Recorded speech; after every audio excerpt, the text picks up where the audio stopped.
It's Jianghu Hustle.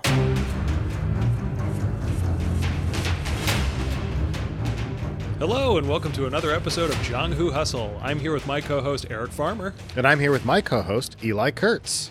Today we're talking about A Better Tomorrow, the first entry into the heroic bloodshed genre pioneered by director John Woo. Yeah, and it's really a greatest hits of people that we have seen, directors, producers, that sort of thing.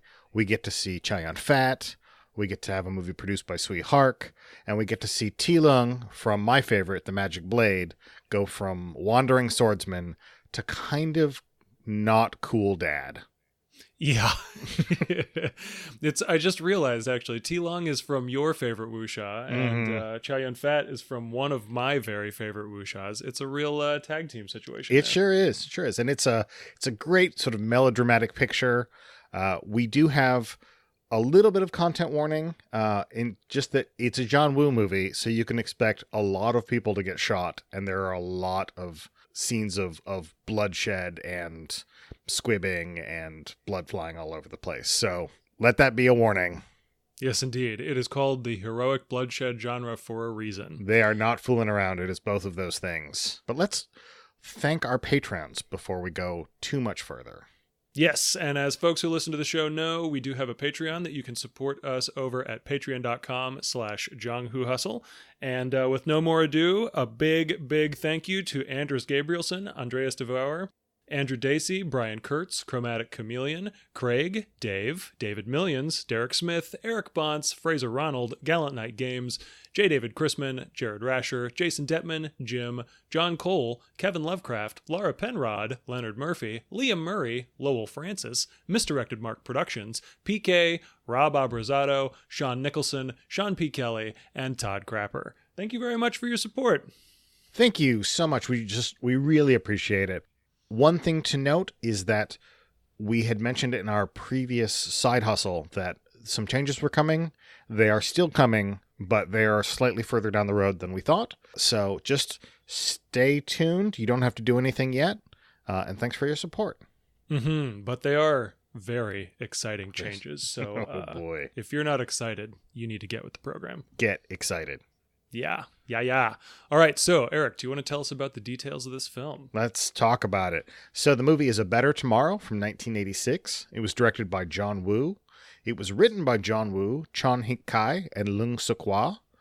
Cinematography was by Wong Wing Hong, and the action director was Tung Wei.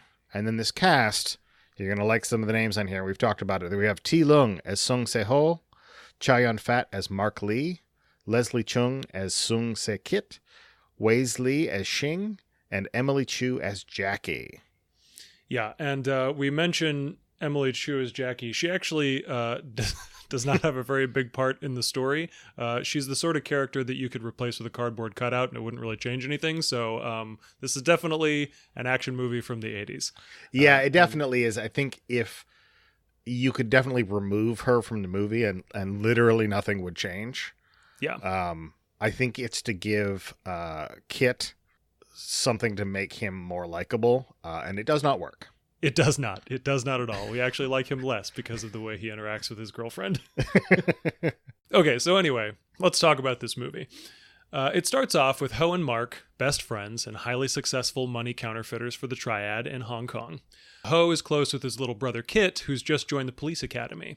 While visiting home, Ho's father tells him that Ho must leave the Triad to preserve his relationship with his brother. Ho swears he will after one last job. And I'm sure it'll work out great. Yeah, it always does. So Ho heads to Taiwan with Shing, a new recruit in the Triad. But they're double-crossed by the Taiwanese gangsters, and Ho ends up surrendering so Shing can get away. Back home, a Triad member goes to kidnap Ho's father to make sure Ho doesn't blab to the police. Kit, Jackie, and Ho's father fight off the gangster, but Ho's father is killed in the action. At the same time, Mark assassinates some Taiwanese gangsters in Hong Kong to get revenge, but he's shot in the leg during his escape. So flash forward 3 years later, Ho gets out of prison determined to live on the right side of the law. He finds honest work at a taxi company that employs ex-cons, but everyone is pressuring him to return to the Triad. Kit rejects his brother for the death of their father. Shing has become the new leader of the Triad and is worried Ho will turn against them if he's not brought back into the fold. And Mark, now in a leg brace from his injury 3 years ago, has been reduced to an errand boy for Shing and has waited desperately for Ho's return so that they can reclaim their place as high-powered triads. Consequences abound despite Ho's best intentions. Kit's police career is stalled by his brother's return, and Mark, whose only dream seems hopeless now, spins increasingly out of control. Shing keeps putting pressure on Ho to return, including destroying the taxi company where Ho works.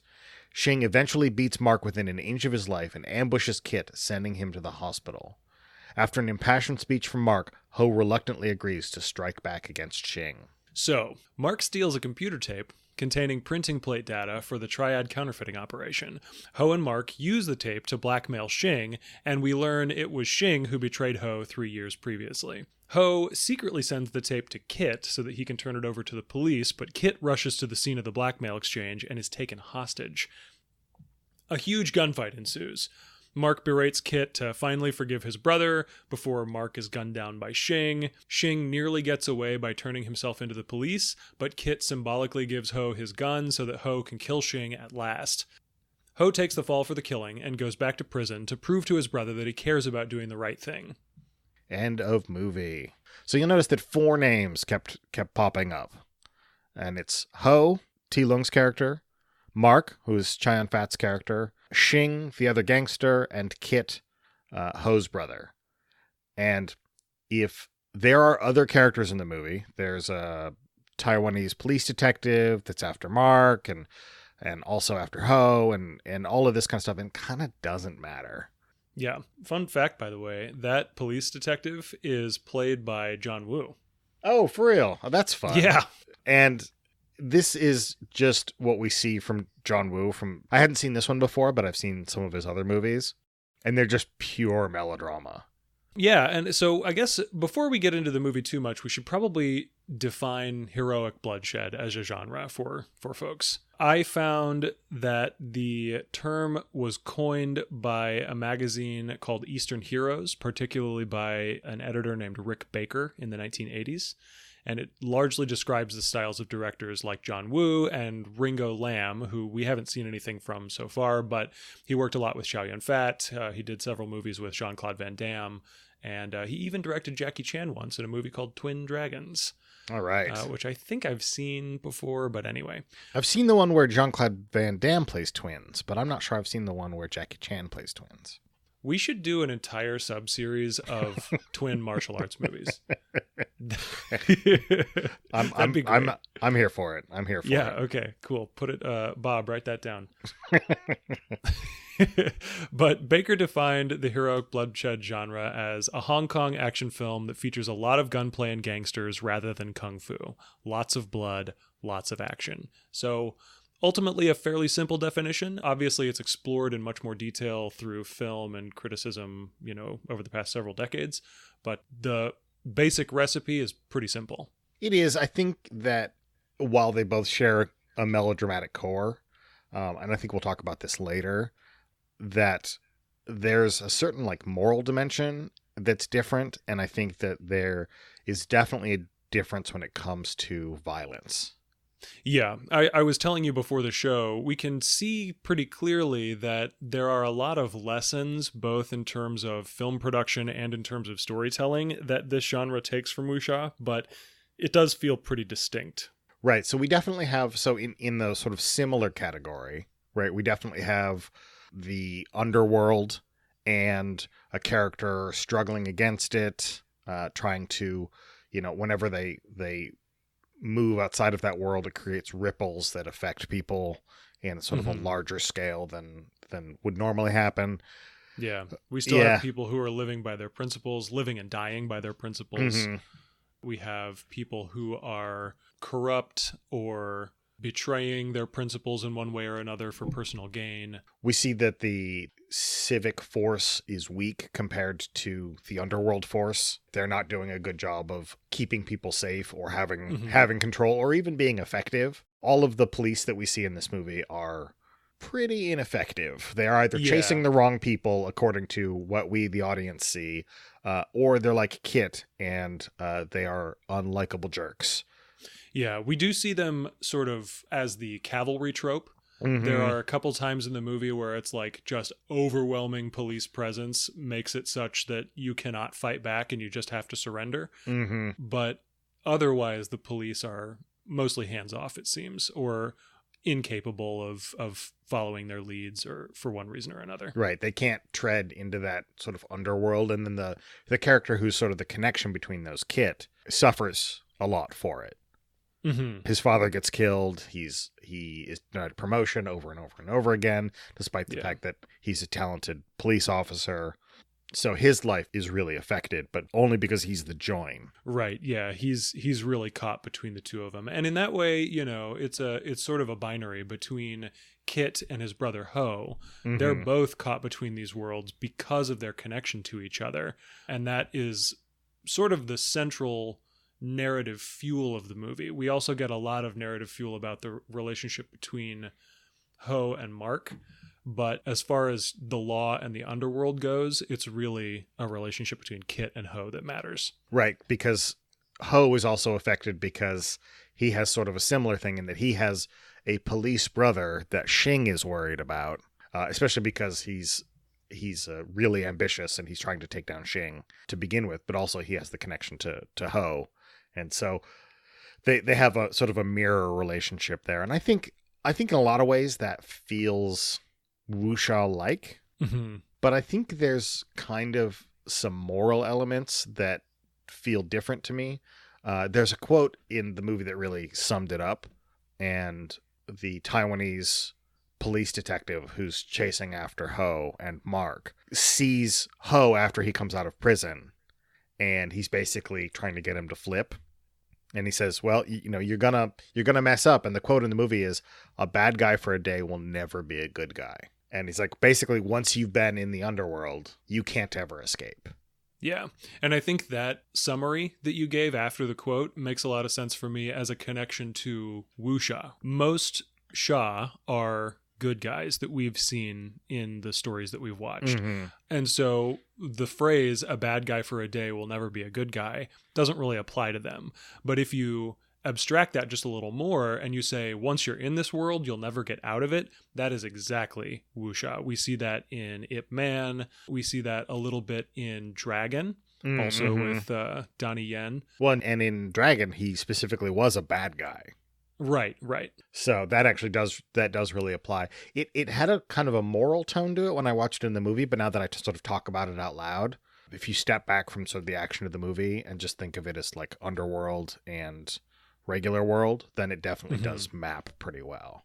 Yeah. And I think that the moral element in the movie is a cool one to explore too. I just think that it's got more universal applications than the movie, strictly speaking, But yeah, I thought that it was really interesting that the real dramatic fuel of this movie is that Ho wants desperately to be a good guy. Like, he is a good guy at heart, but the world will not let him get away from his bad past. And that ultimately spells the doom of a lot of people around him. Now, it was unclear in the movie whether Ho and Kit's dad was a triad member who had retired.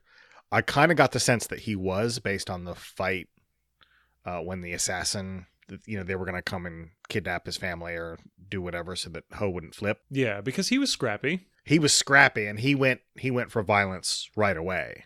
I don't know, it was just an interesting relationship to see his father, who had sort of stepped back and had halfway a normal family and halfway his older son Ho sort of fell into that life. Yeah, my read of the dad is that he may have been in the criminal underworld, but the reason why he got away was because he's basically on hospice care, it seemed like. Every time we see a shot of him, he's in his bed, and most of the time he's asleep, or he's just drowsy and giving advice to his son or something.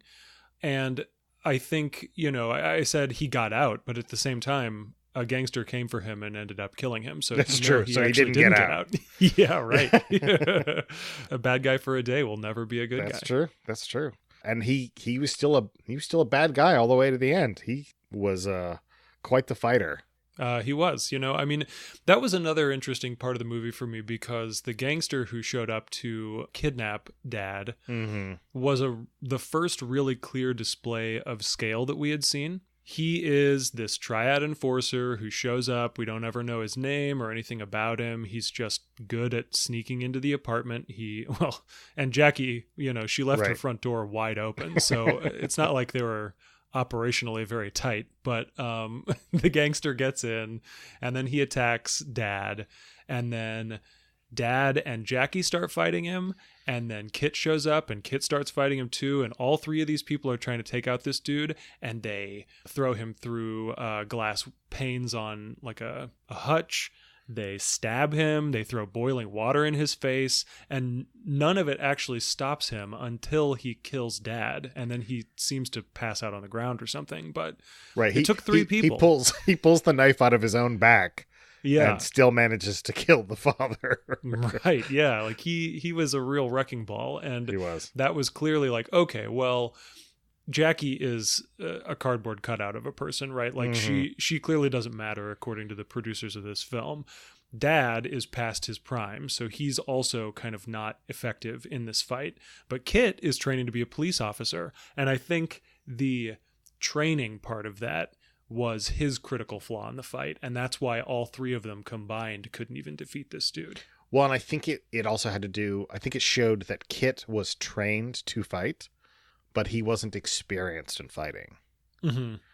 Whereas, when you see later in the movie, you see people with all of these wounds and things, and they just keep fighting, and they're still awesome because they have all of this experience. They've lived long enough to gather this experience.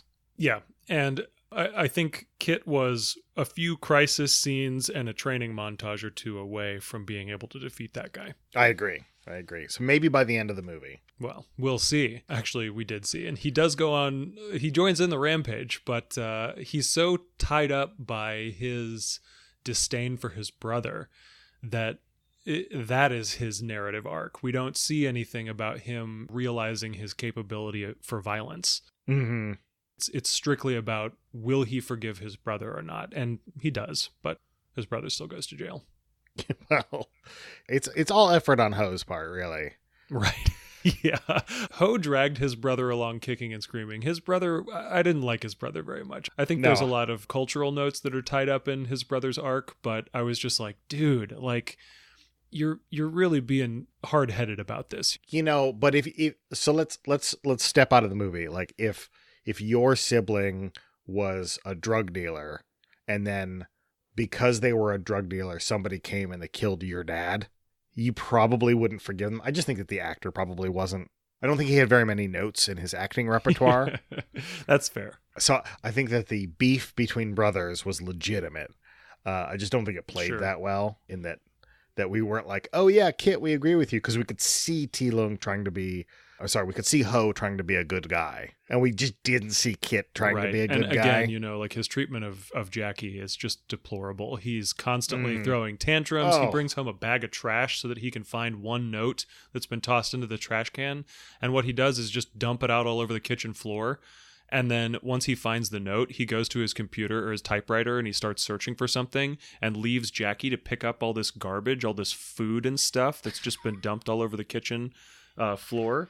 And it's on her birthday that this is happening. Right. And then she's like, no, it's my birthday. I lit all these candles on this cake. And he's like, no, I'm working. And so she turns off all the power. And he's like, fine, I got a lamp here. It works just fine.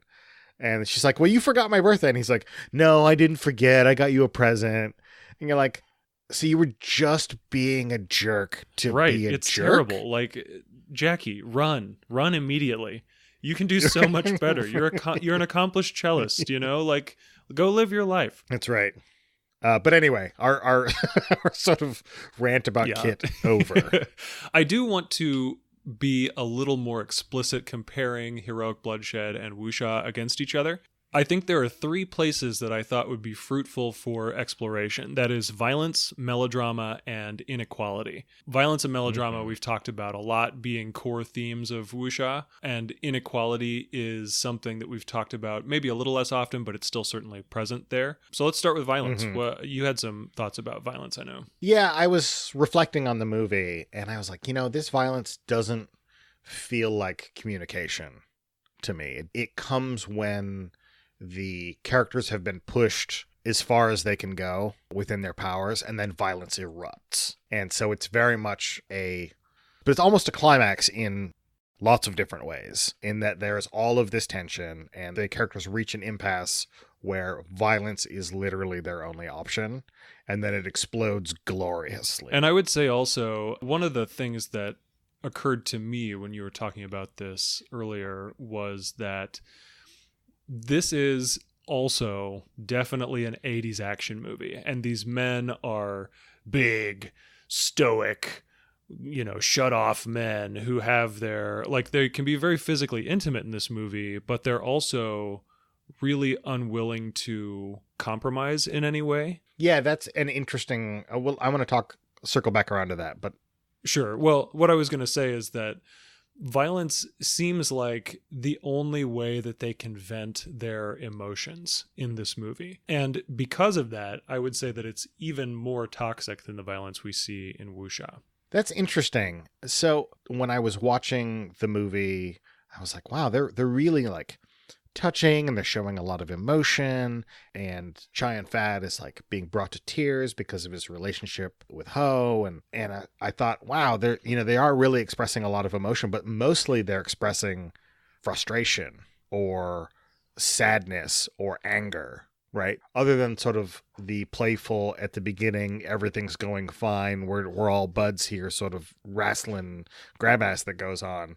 You're right. So it sort of helps me reframe it as well, because, I was watching, I was like, wow, these characters are much less sort of reserved, but they are reserved in a different way that is more dangerous. Yeah, they're comfortable touching each other, but like when Chow Yun-fat is crying, the lines that he's saying there are, "I told myself I would never cry again." And it's like, dude, cry when you need to, that's good. It's okay, buddy. you get it out. But he's also saying that the last time he cried was when someone pointed a gun at his head. Right. And that he was never going to let that happen again. Right. And that's legit trauma, Yeah. So I think they are certainly more physically affectionate than we're used to seeing here in the United States in the 21st century. They are comfortable with their emotions, but only a pretty limited range of their emotions. Mm-hmm. They're comfortable being angry, and they're comfortable being frustrated, but that's kind of it. Right. Yeah, and I think that's basically all. I think those are the two sort of emotions that we see on Kit. Mm-hmm. Whereas we get to see a little bit more on Ho, which I think why he becomes a more rounded character, and we believe his transformation. Yeah. And I had seen some information about this movie after it came out. It was the breakout role for Chow Yun-fat. Mm-hmm. And apparently a lot of people imitated Mark, his fashion and his demeanor, for like a decade after the movie came out. They just really glommed onto the character. But, and because of that, they said that Chow Yun-fat overshadowed T. Lung in this movie. And I think, to my eyes, T. Lung's role is more compelling, his character arc is more compelling, and like their performances are about the same. But to see Ho grappling so hard with all of the consequences of his past life and trying so hard to be better was just as compelling for me, if not more compelling, than seeing Mark calcified in this triad role, even if it means he has to live on the very bottom for 3 years and hoping that he can get back, and then realizing that he won't be able to. Right. He's just living on like a dream of revenge for 3 years as his life gets worse and worse and worse. Right. And then we see the fallout of that. And that's compelling too. I just think that the portrayal of Ho is a little more well-rounded and interesting to me. Yeah, but Chow Yun-fat as Mark looked really cool. I mean, he did. He always had he was smoking a cigarette, and then he had a match in his mouth. Oh, come on. Oh, he's so cool. He hides guns in potted plants. Yep. I mean, expect more of that if we watch more John Woo movies. Yeah, good. So we've talked about violence, and then we kind of segued naturally into talking about the melodrama of this movie too, all this emotional volatility and that sort of thing. Is there anything else that we need to cover in those two topics? I don't think so. I think we've covered it. Okay, cool. Well, we've kind of hinted at the inequality pieces as well. We've got Mark, who was at the top, and then all of a sudden he's at the bottom, and he goes from giving an entire roll of bills to Shing in the beginning of the movie when they get into a car, to cleaning the windows for Shing as Shing, the new top dog, gets into the car, and Shing is like, oh, hey, here's some money, go buy your lunch, but he just throws it on the ground, and Mark has to bend down and pick it up with his leg brace on and everything. It's a huge change in circumstances. And we see stuff like that elsewhere too. You know, even Kit, being a new policeman, being stymied in his promotion by the boss because of his brother's actions. And Ken, the taxi cab owner, who has employed only ex-cons because he thinks of them as orphans and takes them under his wing. So do you think that this is more exemplified here in the heroic bloodshed genre, or does it tie back to wuxia? Like, where do you think that line is? I think that in wuxia, the inequality is maybe a little more tied to the world. Like in this movie, the inequality is tied really closely to personal circumstances. But we're not necessarily seeing that this is the way everybody lives. We're seeing that this is the circumstances of these individual characters. Whereas in wuxia, it's like, oh, all of the common folk are suffering and all of the nobility are garbage. And it's a much more universalized sort of setting presentation. It's almost more like a class system. Yeah, I think so. And that is interesting to consider because of the historical time periods that they portray too. You know, wuxia is typically a more historical time period, more ancient, that sort of thing. And especially through the lens of history, it's easy to look at previous eras and to reduce those to more monolithic classes or cultures or whatever. Whereas whenever you're making a movie in Hong Kong in the 1980s that's set in Hong Kong in the 1980s, you have more cultural familiarity in your audience, and you can let a lot of that stuff just exist in the background. Because it's set in the modern era, you don't have to do shortcutting the way that you do when it's historical. Yeah. And I know that Chinese culture, it's difficult to translate a lot of Chinese works because their manuscripts are so full of idiom that go back hundreds of years. And there's just a generally more historical familiarity in Chinese culture than there is in much of Western culture, right? And so I want to be clear that I'm not necessarily reducing Chinese culture to the same as Western culture. I'm just saying that, like, broadly speaking, everybody, when they look back in history, it's easier to look at things more monolithically, even if you have a more nuanced view than some other culture does. Sure. But I could see this story being transposed to a Western setting. And that's happened to John Woo's movies before, or, you know, or at least Hong Kong cinemas get remade in Hollywood or wherever. And they translate reasonably well in terms of the structure and the display of inequality and character. I do want to say one last thing about inequality. So the last moments of the movie are where I realized, oh yeah, this inequality is definitely a theme in this movie.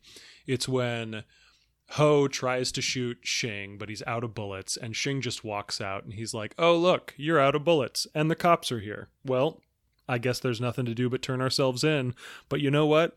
I've got money. I'll be out of this in 3 days. You're going to have to turn yourself in too, and you're going to be in jail forever. And he's just super smug about it. And I was like, oh yeah, okay, cool. So if you have the means, then you can avoid your consequences. It's like the sort of meme that is passed around today about how fines are actually just a way to say this is legal for rich people. Right. Yeah, I was going to say, good thing that's not true in real life. All right. Well, let's take this out of the socioeconomic discussion that we've been having and move it to the table Mhm. in our brand new segment, At the Table. That's right. And discerning listeners will realize that At the Table is perhaps a combination of two segments that we've had before. So one of the things that I noticed about the difference in violence in Heroic Bloodshed versus Wuxia is that, honestly, violence as punctuation, as it's kind of used in this movie, where you get to a period with enough tension and then you punctuate it with violence, and then you build all the way up to the very end, and then you have a big blowout at the end, right? Maps really well onto tabletop RPGs. Right. I mean, that in a lot of ways, that is your archetypical role-playing session, which is like you do some stuff, you build up some tension, you have some violence, that sort of resets it for a little bit, and then you go again, and then you have some violence. And at the end, you have a lot of violence. And then it's over. Mm-hmm. And you can even, a lot of the time, when it's done poorly, you just elide all of the tension building. And it's like, oh, well, you have this moment of violence, and that punctuates this moment of violence, and then that punctuates this moment of violence over Right. and over and over again. But yeah, I know what you mean. It's not so much a way for the characters to communicate their ideals to each other. It's a way for the characters to lash out at the circumstances of the world that are arrayed against them. Right. It's almost like, we didn't add this to the list, but you and I have been playing some Monster Hearts together. Mm-hmm. And it's almost like where, things build up on the character and build up on the character, and then they go dark as self. Mm-hmm. Right. And they have their big punctuated moment of being really terrible. Mm-hmm. And then in Heroic Bloodshed, they get to follow the consequences of that, where in a lot of RPGs, you don't. Yeah, and so to kind of reiterate, because I was having revised thoughts already, in typical wuxia and in a wuxia game, ideally, the violence would carry you toward moments of personal crisis. Mm-hmm.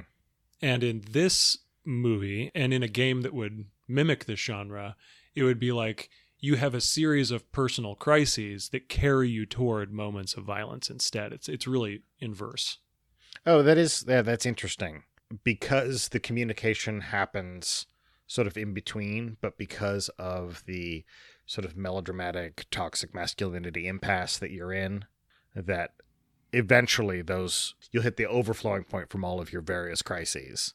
And that's when it overflows into violence. Yeah, exactly. Well, also in violence, we get one of my favorite parts of this genre is heroic wounds. They're made up and the points don't matter. Absolutely. People get shot a lot in this movie, and it only matters when it matters. So Mark gets shot in the leg, and he wears a leg brace for the second half of the movie. But as soon as he gets guns back into his hand, he's good to go. Yeah. His wounds kind of don't matter anymore. Mm-hmm.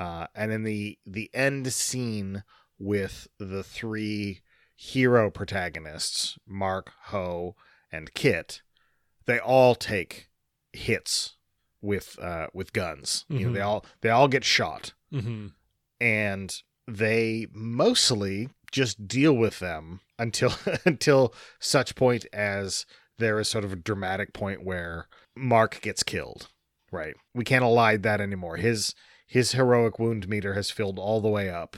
He's gotten to go out in one big blaze of glory. He's gotten to deliver his big heroic speech, and then boom, that's it. Yeah, so not only does Mark have his leg brace wound and then accumulates wounds that build toward this moment where he gets to be emotionally realized and then he dies for it, but we can also see, like, when we walked into that final gunfight in this movie, I was like, oh, okay, so nobody's going to walk out of this alive. Everybody is going to die, and the credits are going to roll on a charnel house. And it wasn't the case that everybody died. It was just the case that every one of the mooks died. But Ho gets shot in the stomach, and he's holding his wound the whole time, and he looks pretty bad for a lot of this fight. It's like, oh, okay, he's definitely going to die. But then at the very end, whenever he's killing Xing and then having this moment with his brother, it's like he's just stepped off of a beach or something. He's totally fine. And it's like, yeah, I guess I'll go to prison instead of dying here in my own guts on the ground. It's like, oh, okay, cool. So no, it really doesn't matter, does it?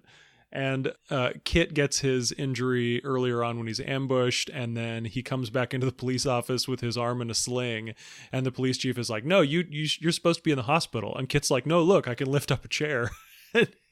And then he throws the chair across the room, and it's like, oh, I guess you are better. Okay. So I think wounds are a measure of, I think when you take those wounds, it sets a clock for your character, and you get to choose what you do with that sort of remaining resource. But in a lot of ways, it makes you better, right? Like it makes Mark desperate, and he's sort of living his best life, gunning down all of these mooks. You know, he's turning around and shooting mooks that like pop up after he turns around because he's just so tuned in right to the violence that's going on around him.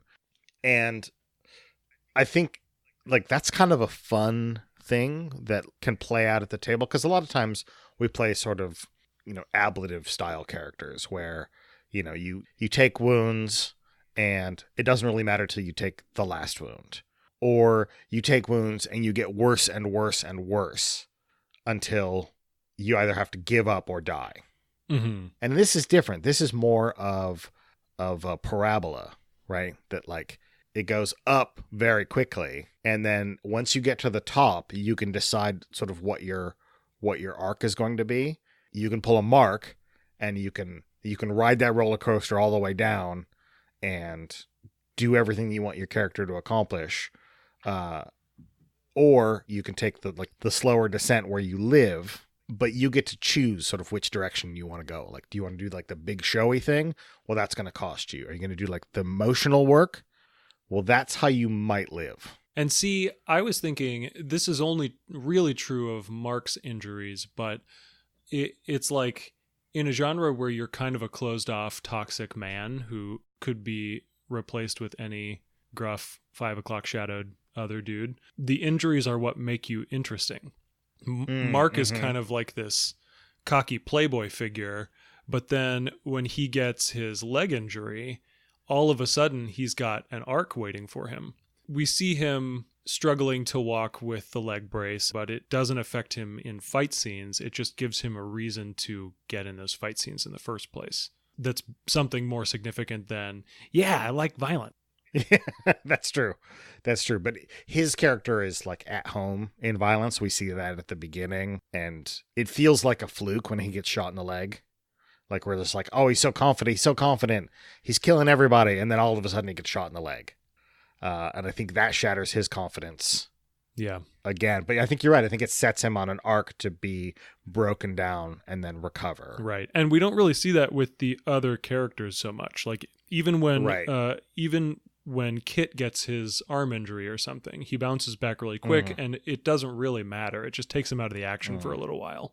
So maybe that's the difference maybe that's a way we can spot the difference between a lead character and a supporting character. I was originally thinking of Kit as a lead character, but Mark and Ho are the ones who have, you know, things that happen to them that really affect their narrative, whereas Kit, things happen to him, injuries happen to him specifically, but they're not really consequential.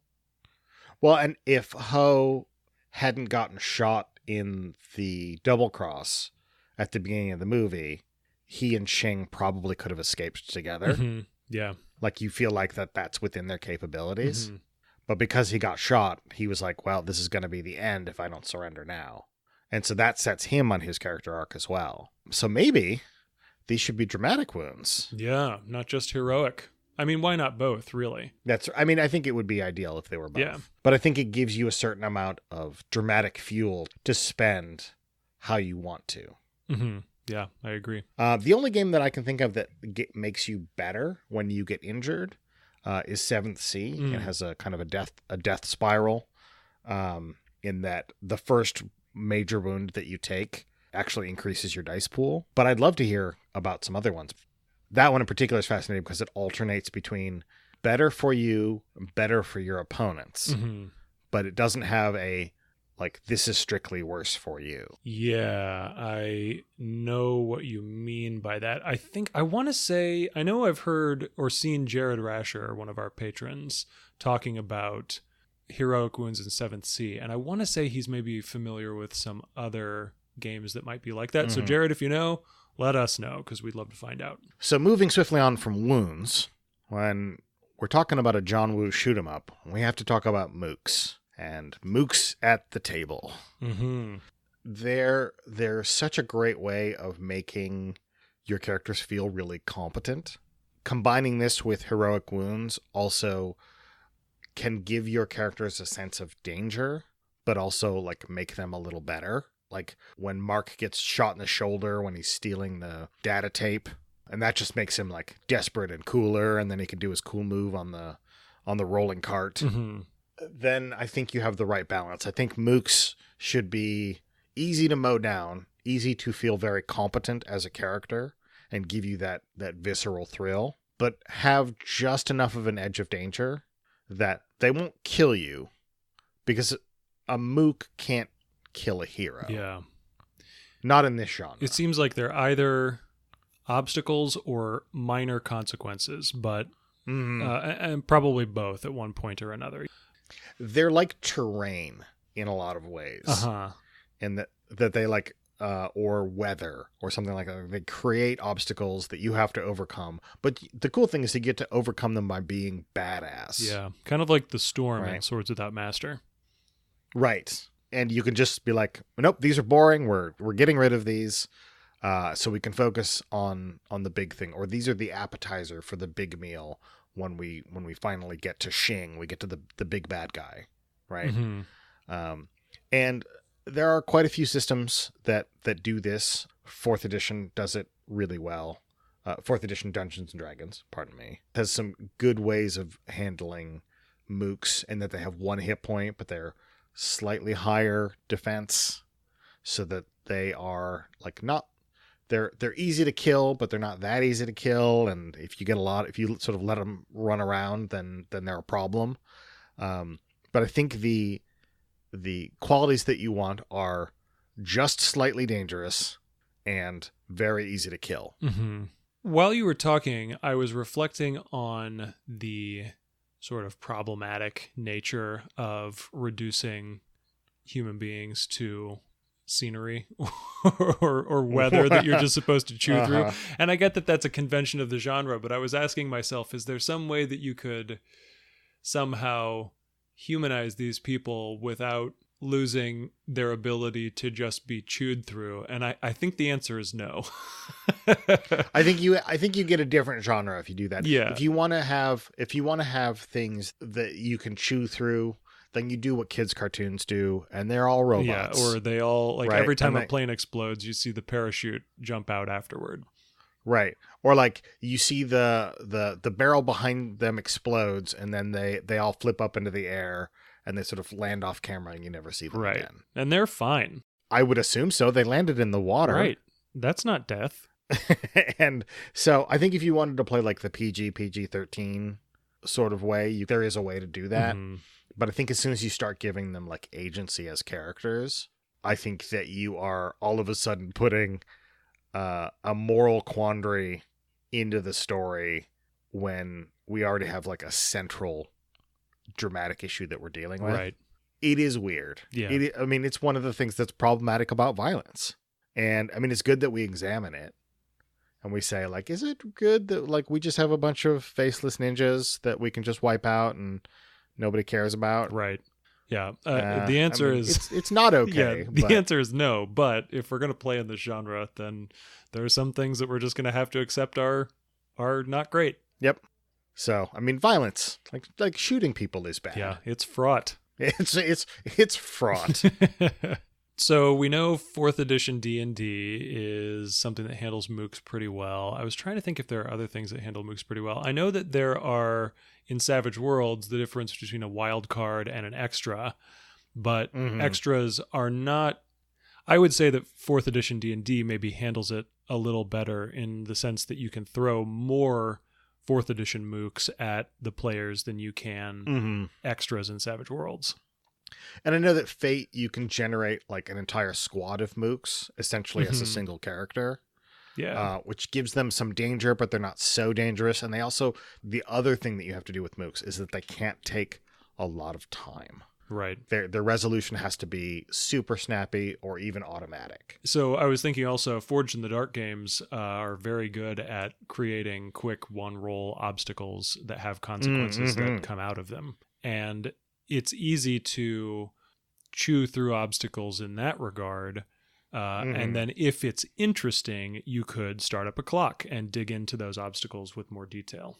Or you can say, like, what's raining down on you, like a consequence of a failed action against a bunch of guys, is that you're going to take a wound. And now you can resist that, and you get to tell me how that works. Right.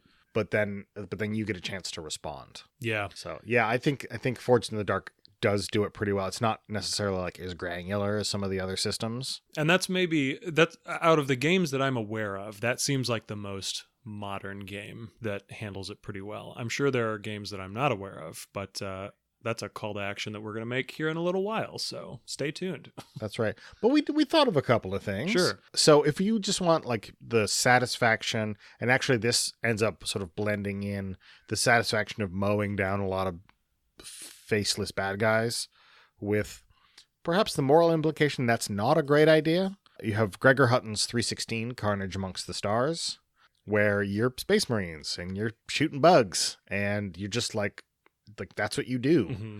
And as the game rolls on, you get better and better at it, but also there's a tension there of like, should we be doing this? Right. When your kill count is basically just a high score, at a certain point, the score gets high enough that you start to think, whoa, I've killed a lot of things. Right. Are we the baddies? Yeah. We've got skulls on our hats. And you brought one to the table. I think that the audience of this particular podcast would be very interested in. Yes. So G. Michael Truran of Bad Quail Games has a sort of skunkworks game.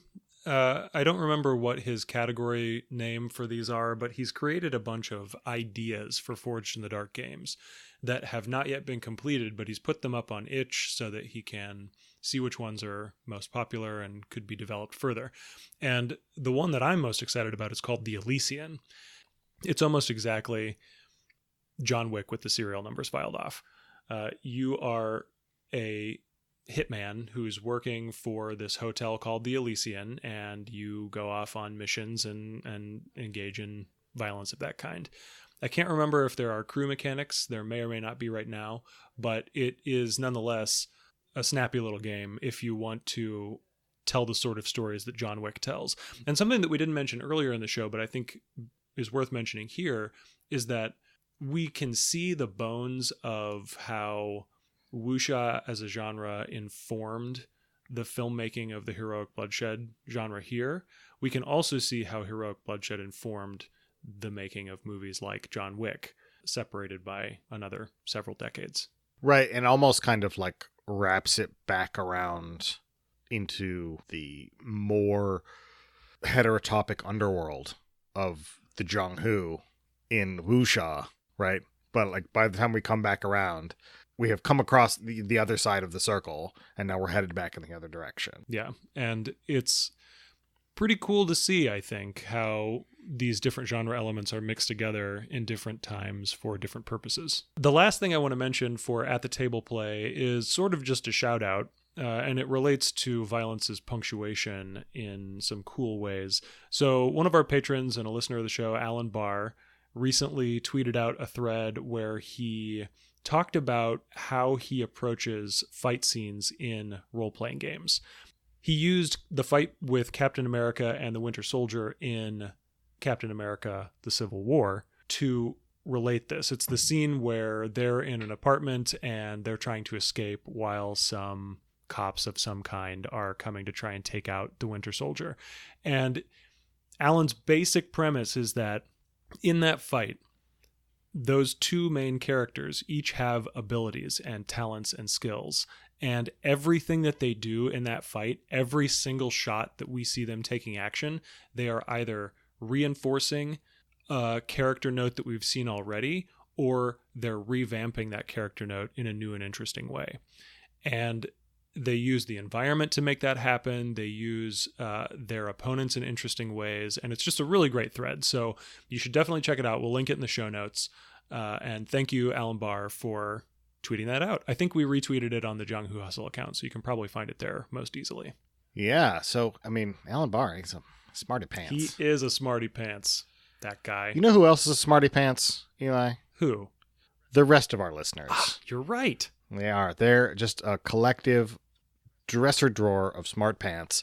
And we keep sort of, we've hit the point where like we've done almost 30 of these things. Yeah. So we're really, we'd like to find some new games to talk about to bring into the At the Table segment. So if you know a cool indie RPG that fits the bill or has cool mechanics that we can lift out of there and place into our wuxia-inspired game or our heroic Bloodshed game, let us know. Send it to us either on Twitter, Jianghu Hustle, at our Gmail address, jianghuhustle@gmail.com. Hit us up on the Patreon. Let us know, because we would love to even get some more stuff. We're just two men, and though our scale is high, we can only look at so many RPGs. Yeah, we realized that we have been doing the show for over 2 years, and in that time, there has been a huge explosion of small games on itch and indie designers just generally. And so we know that there are games out there that would be suitable for this, but there are so many that we just cannot keep them straight in our heads. So if you can help us out with that, we would super appreciate it. It'd be wonderful. So with that mission in mind, thanks for listening, and remember to make your Kung Fu stronger.